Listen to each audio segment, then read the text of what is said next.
Shalom Uvracha, on va parler de la parashat Vayera de cette semaine et d'un sujet particulier qui prend une certaine place dans la parasha, la destruction de la ville de Sodome et Gomorrhe. Sodome V'Amora en hébreu. Cette ville, Sodome V'Amora, Adma Utzvoim, ces 4 villes qui ont été détruites par Akadosh Baruch Hu, il ne reste plus rien de ces villes-là. Peut-être les hôtels de la mer morte. Qu'est-ce qui s'est passé à Sodome et Gomorrhe? Pourquoi Akadosh Baruch Hu a décidé de détruire ces villes-là? Pourquoi Akadosh Baruch Hu n'a même pas laissé une seconde chance à ces gens-là? Alors on va commencer par dire que la Torah elle-même nous dit que les gens de la ville de Sodome et Gomorrhe, étaient ra'im ve'hataim l'Hashem me'od, étaient très mauvais, à tel point que la Gemara, les Chachamim nous expliquent ra'im bemamonam, mauvais d'un point de vue financier, hataim, nous dit la Gemara begoufam, ils étaient chataim, ils fautaient avec leur corps, ils ne voulaient pas faire de chesed, on y reviendra tout à l'heure. L'Hashem me'od, extrêmement, énormément, shfichut damim. Sodome V'Amora, c'est un endroit où tu n'as pas le droit d'être quelqu'un de droit. Tu n'as pas le droit d'être droit. C'est sympa. Tu n'as pas le droit d'être juste. Tu n'as pas le droit de faire des bonnes actions. La Mishnah dans les Pirkei Avot nous dit la chose suivante. Arba midot ba'adam. Il y a 4 types d'individus. 4 types d'individus, 4 types de relations quant à l'argent. Nous dit la Gemara, le premier c'est qui? C'est celui qui dit Haomer Sheli, Veshelcha, Shelcha. Celui qui dit ce qui est à moi est à moi, et ce qui est à toi est à toi. Et on ne mélange pas les pinceaux. Ça m'appartient, ça ne t'appartient pas. La Gemara nous dit Zomida Benonit. C'est moyen, pas top. Veyeshomrim Zomidat Sdom. Et il y en a qui disent c'est Midat Sdom. C'est le comportement de Sodome et Gomorrhe. On a expliqué exactement pourquoi. Deuxième type d'individu, Sheli, Shelach, Veshelach, Sheli. Celui qui dit ce qui m'appartient est à toi et ce qui t'appartient est à moi. Alors lui, il n'a rien compris. Lui, il dit la Gemara, le Pirkei Avot, Amaharet. Lui, il n'a rien compris. Amaharet, ignorant total. Ce qui est à moi est à toi, ce qui est à toi est à moi. C'est impossible de dire ça. Troisième type d'individu, Sheli, Shelach, Veshelcha, Shelcha. Ce qui est à moi t'appartient, ce qui est à toi reste à toi. Ah, lui c'est un tzaddik, lui c'est un chassid, dit la Gemara. Chassid, Pirkei Avot, pas la Gemara.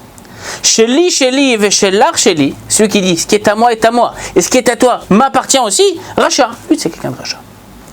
On va essayer d'expliquer pourquoi celui qui dit Sheli, Veshelach, Shelach, a priori c'est quelqu'un, comme dit la Mishnah, moyen, il n'est pas forcément tzaddik, il n'est pas chassid d'un côté, mais il n'est pas non plus Racha. Il est Benoni, a priori. Veyesh Omrim, il y en a qui disent qu'il est Midat Sdom. C'est quoi Midat Sdom? Explique Rabbi Ovadia Mebartenura dans son commentaire sur les Pirkei Avot, il nous dit Karov adavar la voli de Midat Sdom. C'est quelqu'un qui par ce comportement, ce qui est à moi est à moi, ce qui est à toi, ça se rapproche de Sodome et Gomorrhe. Chez Mitor, chez Uragil Bechach, afilu davar chez Chavero neena, veu eno chaser lo yirtze lahanot et Chavero. Parce que même lorsque quelque part, je peux te rendre service et je peux te dépanner. Je perds rien. Je ne perds rien à le faire. Je ne voudrais pas le faire. Et là, Rabbi Ovadia Mebartenura nous ramène dans une sugya, dans la Gemara, dans Masechet Baba Batra, Daf Yudbet. La Gemara nous parle d'une mida qu'on appelle Midat Sdom. C'est quoi Midat Sdom? C'est quelqu'un qui ne veut pas faire de chesed. Et la Gemara nous dit Midat Sdom, c'est Ze nehene ve ze lo chaser. Toi, tu peux profiter. Et moi, ça me coûte rien. Zéro. Gratuit. J'ai pas envie de te faire profiter. On peut donner plusieurs exemples. Je prends mon véhicule pour me déplacer, je dois aller d'un point A à un point B. Et tu cherches quelqu'un avec qui tu pourrais voyager. Et ça me fait pas faire un détour, je ne veux pas forcément, nécessairement consommer plus d'essence, et je te dis non. Pourquoi? J'ai pas envie. J'ai pas envie que tu profites. Mais tu perds quelque chose? Non. La Gemara nous dit, dans Masechet Baba Batra, dans Masechet Baba Kama et dans d'autres endroits dans le Talmud, Kofi mal midat Sdom. On peut obliger quelqu'un à se comporter de manière droite. C'est quoi ce comportement de Sdom? T'as pas envie que les autres profitent de toi. Nous dit Rabbi Ovadia Mebartenura, c'est exactement le comportement des habitants de Sdom. Les gens ne voulaient pas faire profiter les autres. Ce qui est à moi, c'est ma voiture, c'est mon essence, c'est mon air conditionné. Je veux pas que tu profites de moi. Mais ça te coûte rien, j'ai pas envie que tu profites de moi. Ne sois pas Sdom, dit la Gemara. Kofi mal midat Sdom, on va l'obliger à faire du chesed. Vezol ta midat Sdom shayu mitkavnim lechalot haregel mibenem vafpishe. Ils ne voulaient pas avoir des gens chez eux. Ils ne voulaient pas qu'il y ait des invités, des gens qui viennent s'installer, des étrangers. xénophobie dans toute sa forme. On ne veut pas d'autres personnes. On est bien entre nous. Ce qui est à moi est à moi, ce qui est à toi est à toi. Ce pays, cette partie de la terre nous appartient. Ne venez pas vous installer ici. Kofim al Midat Sodom. On a dit tout à l'heure que Midat Sodom, ce comportement de Sodome et Gomorrhe, c'est un comportement où Akadosh Baruch Hu va réagir de manière drastique. Et malgré les négociations, et je dis bien les négociations, Abraham Avinu négocie entre guillemets avec Akadosh Baruch Hu. D'ailleurs, de là on apprend que les Juifs négocient. Et dis-moi, s'il y a 50, s'il y a 45, s'il y a 40, s'il y a 30, s'il y a 20, s'il y a 10, tu feras quand même ça? Akadosh Baruch Hu dit non. Moins que 10, Abraham Avinu n'a pas osé demander. Et moins que 10, Akadosh Baruch Hu ne peut pas ne pas amener le châtiment. Akadosh Baruch Hu, Sodom va Amora, Akadosh Baruch Hu va détruire littéralement, détruire toutes ces villes-là. On a eu des gens dans l'histoire, on a eu des cas dans l'histoire où les gens ne faisaient pas de chesed. Et d'ailleurs, si on fait un tout petit peu attention, l'histoire qui se passe dans la paracha de Vayera ressemble à certaines similitudes avec ce qui nous est raconté à la fin du livre de Shoftim. Perekutet nous parle là-bas de l'histoire de Pilegesh Bagiva. Vous regarderez là-bas, vous verrez qu'il y a certaines similitudes.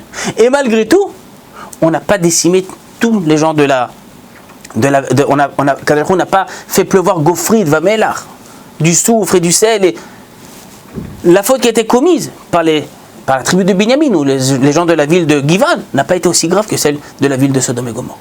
Pourquoi? Nous disent les Chachamim, nous dit Rabbeinu Bechaye sur son commentaire. Il nous dit Anshe Sodom Raim Vechataim. Zo Aitan, nous dit Rabbeinu Bechaye, Nigmar Dinam Bavur Shayumu Asim et Tzedaka. Il ne voulait pas faire de Tzedaka. J'ai pas envie de rendre service. J'ai pas envie d'être gentil. Je veux rester méchant. Raim Vechataim. Ils avaient d'autres avérotes à leur actif, nous dit Rabbeinu Bechaye. Et Shfichut Damim, Gilo Yarayot, pas mal de choses. C'est sur ça qu'Akadosh Baruch Hu les a punis. Tu veux pas rendre service. Tu veux pas. Il n'y a pas de tout ce qui est social. Les pauvres, tu es pauvre, débrouille-toi.